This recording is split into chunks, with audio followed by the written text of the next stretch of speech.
Yeah, both these teams right now are just trying to get out here, get a win, and try to start winning some hardware for their teams. So, interesting to see because both these teams play with a lot of heart and hustle. So, it'll be interesting to see how this game goes.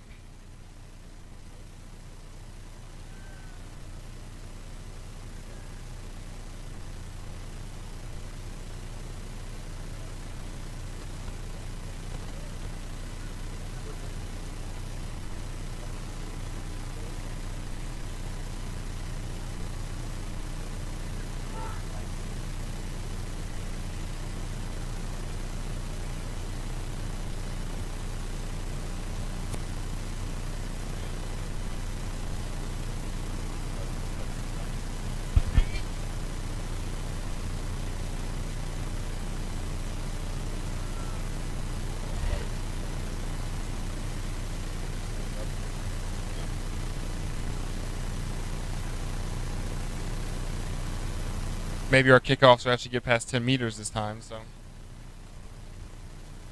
Georgia wins the scrum, starting their attack now, and another knock on. So, it'll be Ole Miss's scrum. So, both teams playing a little bit of sloppy rugby right now, but hopefully things will pick back up right here. See if either one of these teams can sustain some possession here and maybe put a try on the board. Ole Miss wins the scrum, but under immense pressure from Georgia. And there goes Jacob Lewis. Let's try there for.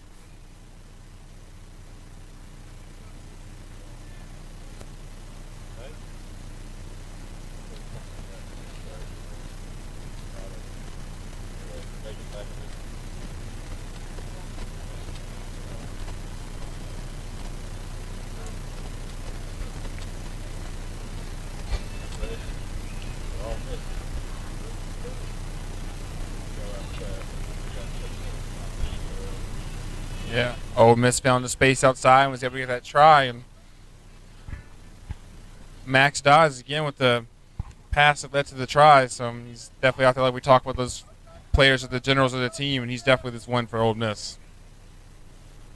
Yeah, Dodds again, experienced player from Australia, but he made another mistake there. Again, we've seen it all day long. Not kicking it 10 meters from the start of play, and it's a big disadvantage to give it right back to the opposition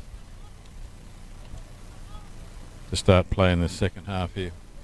The Georgia's away, and just a quick step puts him beyond the Ole Miss defense, and Georgia comes right back and puts 5 points on the board under the post, so it should be a 7-point tied game here very quickly. Yeah, great play right there. He just dummied the ball and then took another step and right down the middle for the try, and the conversion is good, so we're now tied 7-7. Yeah, that commitment to tackle is, again, reared its head there. So for Ole Miss, you got to make sure you stay with your man. Doesn't matter if he's dumb. You got to trust in the teammate beside you to make that play and make that tackle for you. You can't just let a guy get a free dummy and run right to the try zone.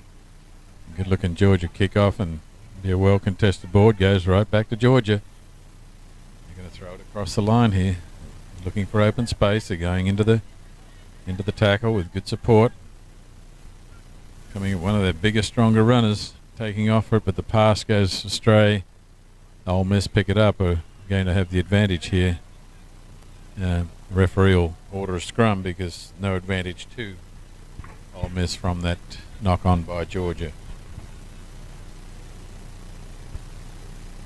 Georgia's definitely got a big pack out here, so it'll be interesting to see how these scrums go with their two big props out there. Definitely can see them dominating all these scrums. Throw those big boys at them early and see if they can't get some points on the board.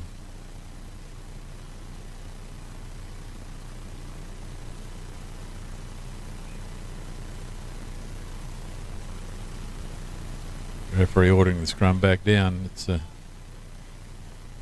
again, you see these the the opposition in these scrums are trying to disrupt as much as possible, and the offense with Toma about to put the ball in, trying to get it out quickly and cleanly.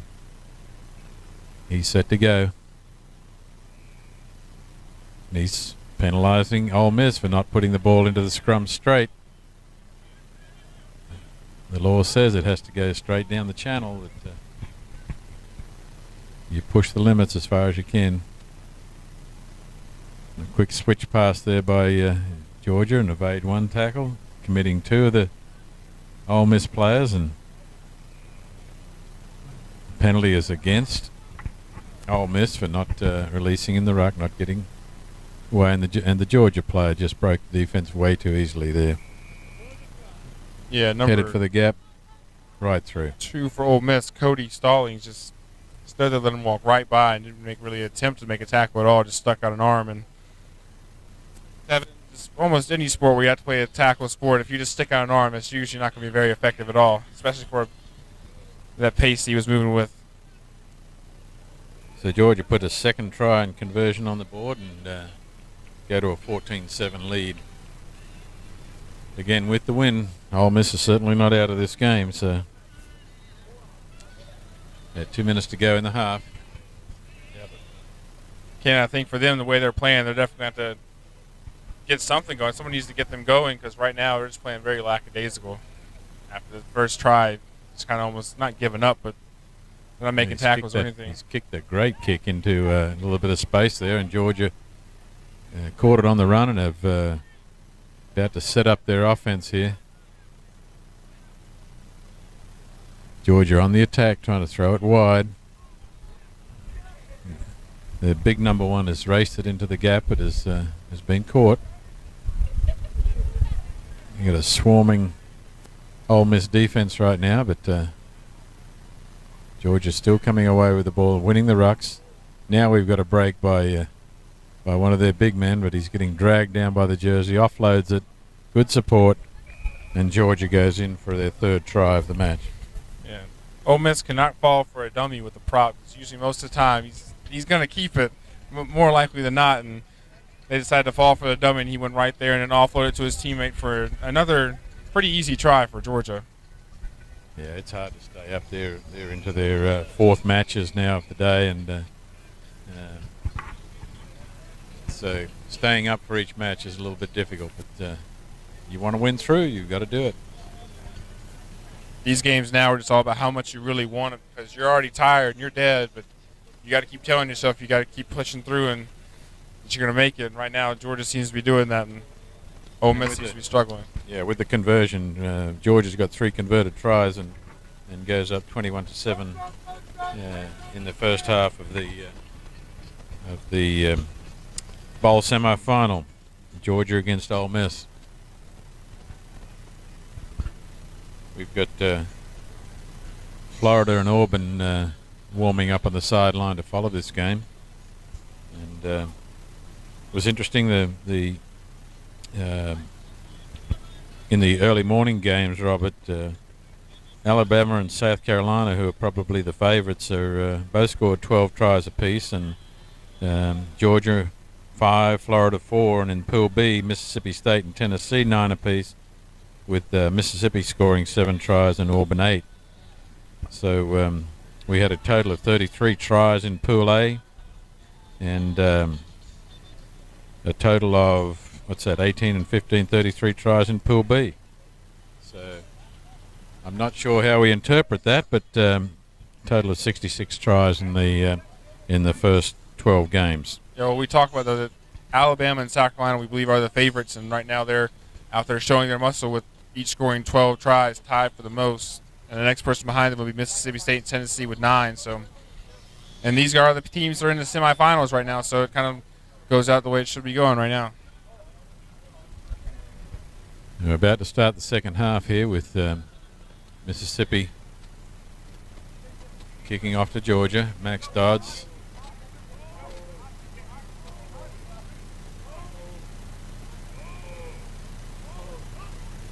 Puts the ball up high and gives his players a chance to contest.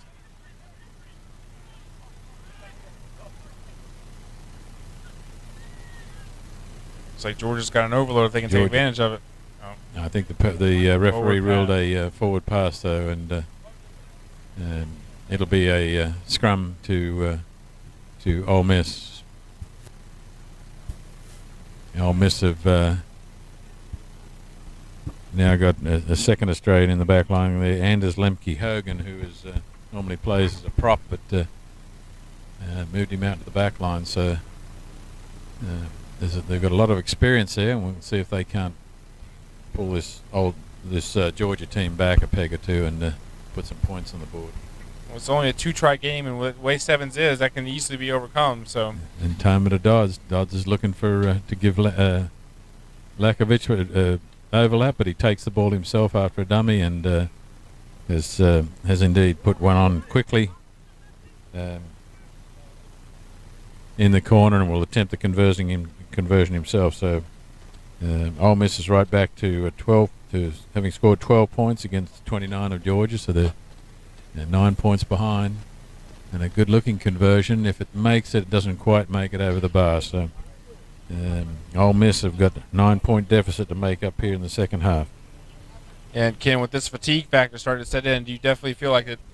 I thought we were going to see a lot more tries than we saw in the earlier morning, just because of the fatigue factor with these arm tackles and high tackles. Guys just going to break through all these. Yeah, well, we average 5.5 tries a game, so we'll see how that plays out. We're already at 5 tries in this match. Dodd kicks that one a little bit deeper. I think he's trying to put a more pressure, but boy, that was an easy break through the gap there for the Georgia player, and Dodd is trying to run him down, and indeed will do so. But Georgia support is there quickly, no matter which way Lakovic has got him and holds him up, but they didn't secure him in the tackle, and Georgia is able to score the try. So just too easy for Georgia. Did he even dummy there? I think he just ran straight through the middle, and no one got him. You know, the key obviously in 7's is to find that empty space, and you can. There's different ways you can find it. I mean, it's between players. It's out wide. It's deep. It's behind them. So you're just trying to probe until you find that empty space, and Georgia found it then by just shooting the gap between 2 defensive players, and neither one, maybe it was communication, but neither one was able to stop him. So yeah, Ole Miss definitely sounds very quiet out there. I can't really hear them really yelling out what's going on, and that may have led to this try by Georgia. But I don't think Georgia really did that much probing that time. It was kind of a couple passes, and he was just right down the middle in the space. Ole Miss just gave it right to him.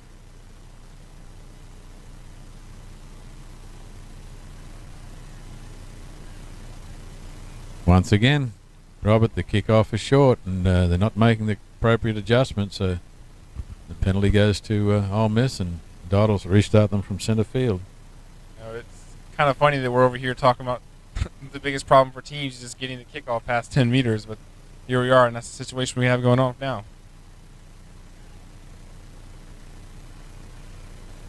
And a penalty to Georgia players coming over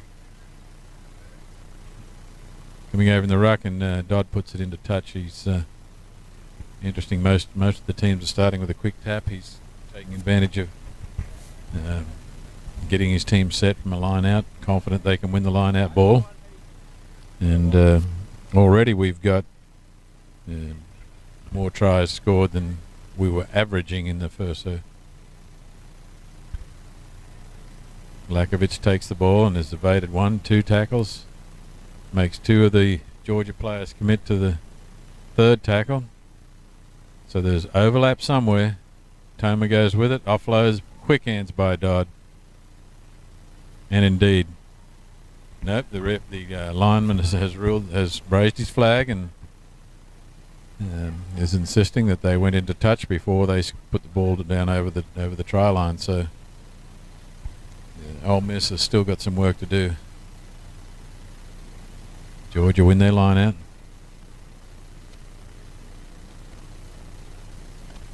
And looking for a ruling from the referee.